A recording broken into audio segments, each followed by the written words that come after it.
It had been a long day. 14 hours on set. One meal. No sleep. His bones ached, but his mind was alive, buzzing with the kind of exhaustion only someone used to pushing through walls understood. The driver had offered to take him straight to the hotel. Dwayne Johnson had waved him off with a tired smile. "I just need an hour," he said. "Just me and the iron." And now, he was here in the heart of Manhattan, at one of the most exclusive gyms in the city. Not the kind built for influencers and cameras. This one had steel plates, chalk dust, and silence. The kind of place where real work got done. That he stepped through the glass doors quietly. No hoodie. No sunglasses. No crew. Just a black t-shirt that clung to his shoulders, athletic pants, and scuffed sneakers. His presence was unassuming, almost deliberately so. He didn't come to be noticed, but he was noticed anyway. From behind the front desk, the security guard looked up. Mid-20s. Buzz cut. Jaw clenched like it was trying too hard to prove something. His badge read, Jason. Dwayne nodded politely. No ego in the gesture. Just a man acknowledging another, but Jason didn't nod back. That he straightened a little. Glanced at Dwayne's outfit. His eyes scanned his face, unsure, squinting like he was piecing something together. Then he said it. Loud. Clear. Just enough edge to make it sting. "This gym's for members only. Not for brand mascots." The words landed like a slap, not just on Dwayne. On the air itself. A woman behind him stopped scrolling her phone. Someone chuckled from near the elevator, a short, sharp sound. Another turned their head, pretending not to stare. Dwayne's face didn't change. No smirk. No anger. No attempt to correct the man. Instead, he slowly reached into his back pocket. Pulled out his phone. Opened his digital wallet. A few taps later, he held up the screen steady, deliberate. At the top, in bold font, it read, "Founding Partner Onvault NYC." Jason blinked, his mouth opened slightly, but no sound came out. Dwayne held the phone a moment longer, letting the silence stretch, letting the truth sink deeper than any comeback ever could. Then, he lowered it. He looked Jason in the eyes, calm, solid, unshaken. "You'll never know who's standing in front of you, if you only respect the ones who look the part." He didn't wait for a response. He didn't need one. He walked past the desk, through the security gates, and into the gym, not with pride, not with anger, but with the quiet weight of someone who had once been ignored, underestimated, unseen. He knew exactly what that felt like, and now, someone else did too. The gym was quiet, the kind of quiet that only heavy iron and thick intention could create. No music blared overhead. No influencers filming themselves between sets. Just the steady rhythm of breath and metal, of movement and effort. Dwayne Johnson walked through it like a man walking into a place he had built, not just with money, but with memory. He passed the racks of weights with familiarity. Every piece of equipment here had been personally selected when the gym was still on blueprints. He remembered standing in this same spot, months ago, with sawdust on the floor and steel beams exposed. No cameras. No brand deal. Just a dream, to create a space where real people could work without being watched, judged, or sold. Now here he was, a co-founder, a builder, a quiet architect of this space, having been mistaken for a mascot. The weight of that wasn't in the insult that it was in the assumption that he sat on a bench in the far corner, took a long sip of water, and exhaled. Across the room, a man deadlifted alone, focused. A woman in a hoodie cycled through pull-ups. Nobody was looking at him. Not anymore.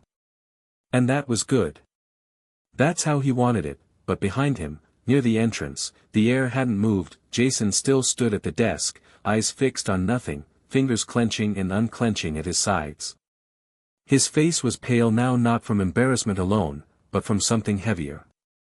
Something that crept in when the adrenaline faded and the conscience woke up. That he kept replaying the moment in his mind, that voice, that face, that calm, controlled answer. That he had called Dwayne Johnson a mascot.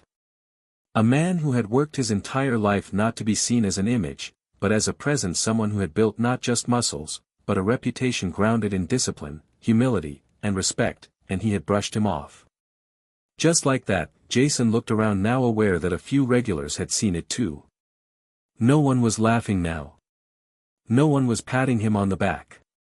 There was a chill in the way they avoided his eyes, like they didn't want to be associated with what had just happened. His pride had protected him for 5 seconds, now shame was tearing through what was left. That eye in the far mirror, he caught a glimpse of Dwayne loading plates onto a barbell, moving with quiet precision. Not looking back. Not making a scene. Just doing what he came to do. Jason stood frozen, unsure if he should walk over, apologize, or vanish. And then something unexpected happened. A boy, maybe 16, with a lanyard around his neck and gym bag dragging behind him, approached the desk. He looked nervous. His clothes were too big, shoes scuffed, eyes flicking around like he didn't want to be seen. Excuse me, he said quietly. I just signed up, is this gym safe? Like, for people like me? Jason blinked. People like you? The boy hesitated. Then shrugged. People who don't look the part. Jason's throat tightened. He didn't answer right away. Then, he looked toward Dwayne again. Still lifting. Still focused. Still not saying a word. He turned back to the boy. Yes, he said finally. This gym is especially for people like you. The boy gave a small smile and walked toward the lockers, and Jason sat back down, slowly. He hadn't said sorry yet. Not to Dwayne, but something had shifted. Sometimes the first apology isn't to the person you wronged, it's to the version of yourself you finally see clearly for the first time, and Jason was seeing. The bar clanked into place with a final echo that seemed to travel farther than the walls of the gym. Dwayne stepped back from the rack slowly, arms heavy, chest rising and falling in the rhythm of purpose. Sweat had soaked through the back of his shirt, and his grip bore the white dust of chalk and calluses. But none of that defined the weight he carried now. He stood still for a moment, not out of fatigue, but reflection. The gym had returned to its rhythm, more or less. The plates sang, the benches creaked, and machines whispered under breath and tension. But something beneath all of it was different. Not in sound, in silence. The kind of silence that lingers after truth walks through a room and refuses to leave. Dwayne grabbed his towel and slung it over his shoulder. His gym bag waited by the wall. He didn't rush to leave. He took his time. That was part of it, the ritual. Lift. Breathe. Stillness. And then, re-entry into a world that rarely waited for anyone to move at the pace of meaning. But even as he began to gather his things, he felt it, that slow approach behind him, measured. Hesitant. Almost reluctant. He turned before the words were ready, because he already knew. Jason was walking toward him. Gone was the stiffness from earlier, the cocky squint, the raised chin of someone trying to perform authority. What stood in front of Dwayne now was a man stripped down to something more honest, the discomfort of seeing himself for the first time and not liking the view. Jason stopped a few feet away. He didn't speak. He looked down, then up, then down again. His fingers pulled nervously at the gym lanyard clipped to his belt. When he finally opened his mouth, his voice cracked halfway through the first word. He stopped. Tried again. I didn't know who you were. Dwayne stayed silent, letting the moment breathe. Jason cleared his throat, softer now. I judged you. I assumed. And it wasn't just because I didn't recognize you. It was worse than that. I saw a guy in a t-shirt, and I thought I knew what that meant. I spoke to you like you weren't worth my time. Dwayne's expression didn't change. He let the words fall out of Jason's mouth like stones into still water. Jason continued, slower this time. And it hit me after you walked away. It wasn't about you being famous. It was about me being small. I thought I was guarding a standard, but I was just guarding my ego. That last line stuck in the air between them like dust suspended in a sunbeam. A few feet away, the woman from earlier paused her stretching and listened. The man at the dumbbells slowed his reps. No one interrupted. No one spoke. But everyone was present. Dwayne finally stepped forward just one step. Just enough to meet Jason where he stood. I wasn't angry, he said quietly. Not for a second. Jason looked up, surprised. I've heard worse, Dwayne said. Been mistaken for less. Disrespected, dismissed, ignored. Long before any movie. Long before the world knew my name. Jason swallowed hard. But that doesn't make it okay. No, Dwayne agreed. But it's not about okay. It's about after. It's about what you do when you finally see it. When the mirror gets real. There was a long silence. The hum of machines. The beat of breath. Then Dwayne did something unexpected. He reached into his gym bag and pulled out a thin black band mat, simple, marked with a single word in raised letters, earned. It wasn't for sale. It had been part of the first batch ever printed for Iron Vault, given only to staff, partners, and those who had poured something personal into the building of the place. That he held it out. Jason stared at it, stunned. I don't deserve that. No, Dwayne said. But you can. Jason didn't take it right away. His hand hovered over it, unsure. This wasn't merch. This was meaning. Something that would remind him, every time he put it on, of who he'd almost been and who he chose to be instead. Finally, he took it, and it trembled slightly in his palm. Thank you, Jason said. Barely a whisper. Really? Dwayne nodded. Use it as a reminder. Not that you messed up. But that you chose to own it. Then he walked away, slow, steady, not looking back. He passed the front desk where he had been denied. The doors opened automatically, and the cold air outside hit his face like a reset, but before he stepped fully out, he heard a voice behind him. Jason's, "Hey, Mr. Johnson." Dwayne turned. Jason stood behind the desk, now back in position, but not the same. Next time, he said, voice steadier, you won't need to show that badge. You've already built the place. I'm gonna make sure people walk in like they belong. Dwayne smiled. Not wide. Not for the cameras, just real, good, he said. Then the gym's finally doing what it was meant to. And with that, he stepped into the city night, not as a partner. Not as a celebrity, but as a man who knew that true respect is earned, when no one's watching. It had been a few days since the moment in the GYM.no headlines had picked it up. No blurry phone videos had gone viral, there were no hashtags, no fanfare, no PR spin. Just the kind of story that lived quietly inside the people who had been there, the kind that didn't need an audience to be real. At Iron Vault, things looked the same, but they didn't feel the same. Jason had changed. You could see it in the way he stood. Less stiff, more present. He greeted members now not with suspicion, but sincerity. He looked people in the eye. And when someone walked in wearing clothes that didn't scream status or wealth, he didn't assume anymore. He remembered the silence that followed his voice that night, the weight of his own words echoing back to him with a shame he hadn't expected, and more than that, he remembered the way Dwayne hadn't punished him. Hadn't humiliated him. Hadn't even asked for an apology. He had just shown him who he was. And let Jason decide what to do with that mirror. Jason wore the black wristband every day. Now earned. He didn't flaunt it. He reminded himself of it. Every shift. Every choice. Every word, and he wasn't the only one. The story had spread, but only inside the gym, person to person, quietly, respectfully. People spoke about it in corners. Did you hear what happened? He didn't raise his voice once. That line, you'll never know who's standing in front of you, and somehow, without meaning to, Dwayne had shifted something deeper than policy. He'd shifted culture. The regulars came in with less tension, newcomers didn't get side-eyed for not looking elite.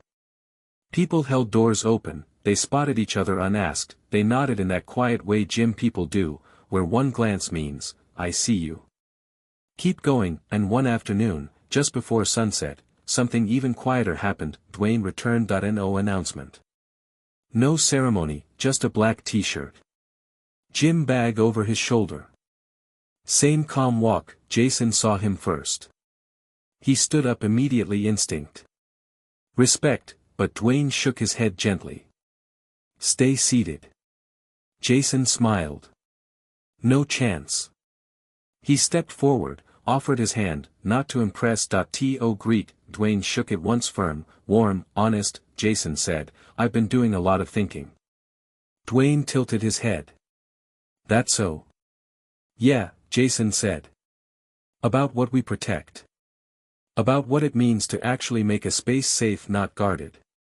Safe. Dwayne nodded slowly. There's a difference. Jason looked down at the wristband. Still earning it. You're supposed to, Dwayne said. Every day. A pause. Not awkward. Just full, Jason then asked, almost cautiously, can I tell you something else? Of course. There was a kid who came in the day after you left. 16, I think. Skinny. Nervous. Asked me if the gym was safe for people like him. I told him it was. And I meant it. Dwayne's face softened. That kid's been coming every day since. Quiet. Focused. Doesn't lift much, but he tries like hell. What's his name? Micah. Dwayne smiled. Let me know when he's ready to spot someone. Jason chuckled. I think he already is. Just doesn't know it yet. Dwayne placed a hand on Jason's shoulder, strong, reassuring. You're doing good work. Trying, Jason said. Really trying. That's all any of us can do. Dwayne moved past the desk, the same way he had days ago. But this time, something was different. There was no tension in the AIR.NO eyes waiting to judge. No doors waiting to be closed, only a man returning to a place he helped build and seeing that it had grown, not just in weights and mirrors, but in character, not because he made a speech, not because he demanded respect, but because he lived it. Quietly, and let the silence teach for him, and sometimes, that's the loudest thing a man can do. It was 2 weeks later when Dwayne returned again, this time on a rainy evening, the kind where most people skip the gym and make excuses. But not him. Not Micah. The moment Dwayne stepped through the doors, he saw the kid, alone at the squat rack. Hood up. Shoulders hunched. Moving through light reps with all the care in the world, as if each one carried more than just weight. Dwayne didn't interrupt him. He just watched. And nodded. Micah caught his eye mid-set just for a second. He froze. Eyes wide. Like he couldn't believe the same man who'd once lifted 500 pounds in this very gym was watching him try to push 65. Dwayne raised a hand. Not waving. Just acknowledgement that I see you. Micah smiled barely, then kept lifting. That's when Jason appeared from the front, walking over quietly. He's been here every day, he said, standing beside Dwayne. First in, last out. And yesterday, he helped someone re-rack without being asked.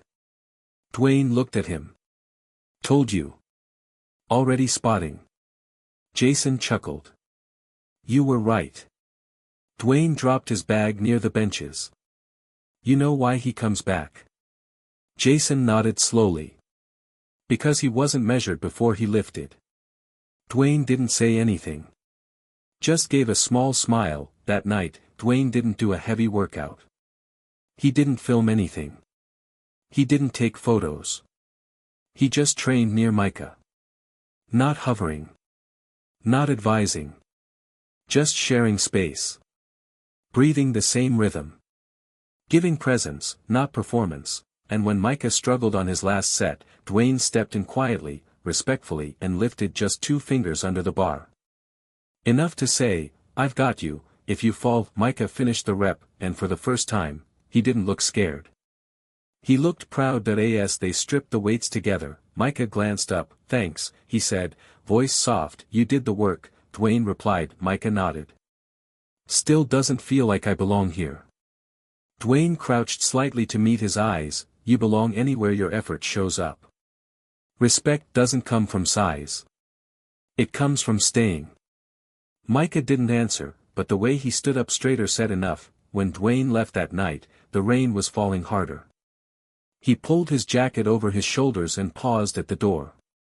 Jason was watching from the front desk again, not like a guard, but like a man who finally understood what his job truly meant. Dwayne lifted a hand one more time before stepping out into the night. That would be the last time he came to that gym for a while.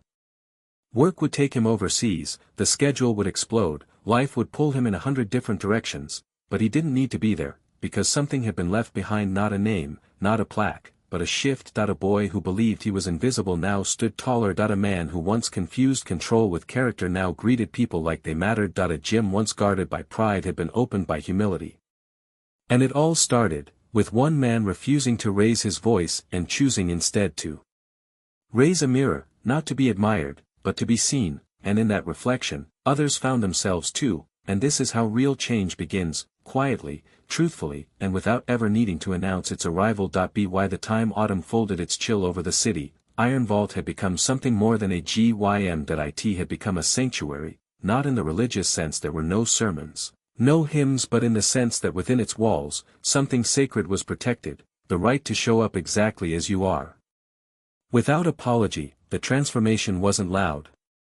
It never is. It crept in like warmth through cold hands, slowly, steadily, in small interactions that most people would miss, a nod of encouragement from across the room, someone helping re-rack a barbell without being asked, a stranger holding the door a few extra seconds just because, and at the heart of it all was that moment, the one no one filmed, the one no one monetized.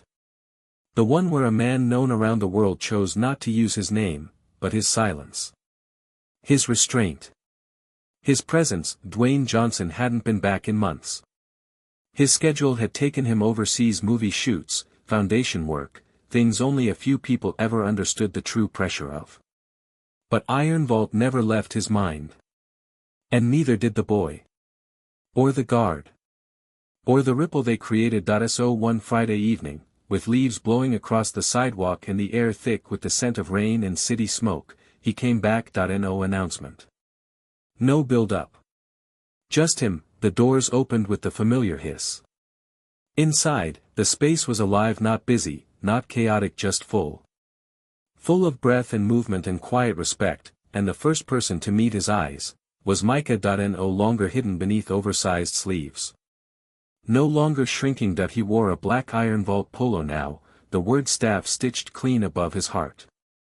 His posture upright, steady, rooted. He grinned. Didn't think we'd see you again before winter. Dwayne set his bag down. I had to come back at least once before the snow. Micah stepped around the counter. Wanna see something? He led him to the far wall, just past the last row of squat racks.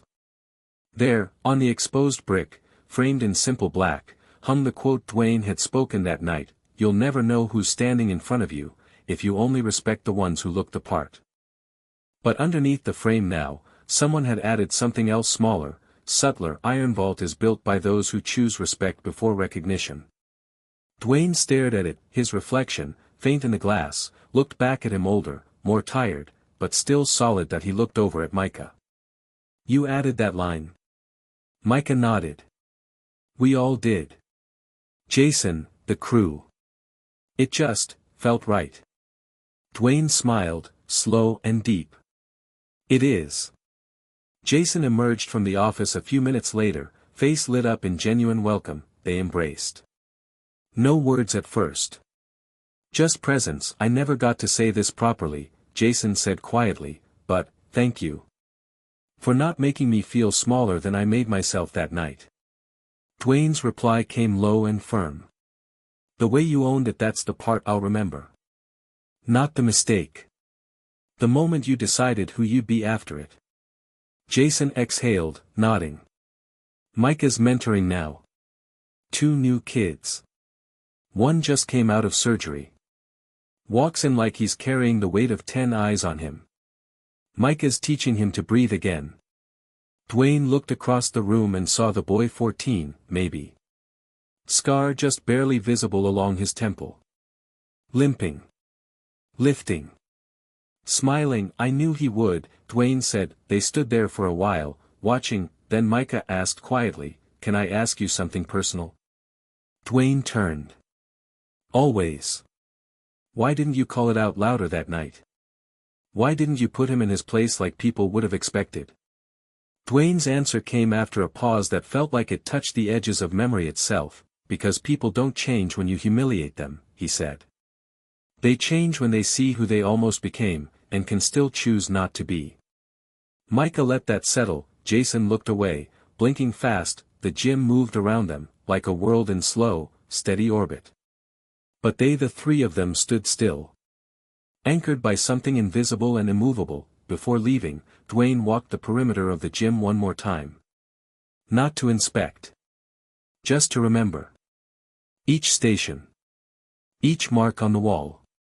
Each quiet act of someone doing their best when no one's watching. At the exit, he turned back one last time. The light from the lobby hit the frame on the wall just right, and for a second, the words gleamed like metal. He looked at Jason. Then Micah. Then the room, and said only this, "It's yours now." Then he stepped out into the cold, not as the owner, not as a star, but as the man who planted something no one could ever take credit for, and behind him, the doors of Iron Vault slowly closed, not on a story ending, but on a legacy that no longer needed a name to carry it forward, because the right words, spoken once in truth, can echo in silence forever.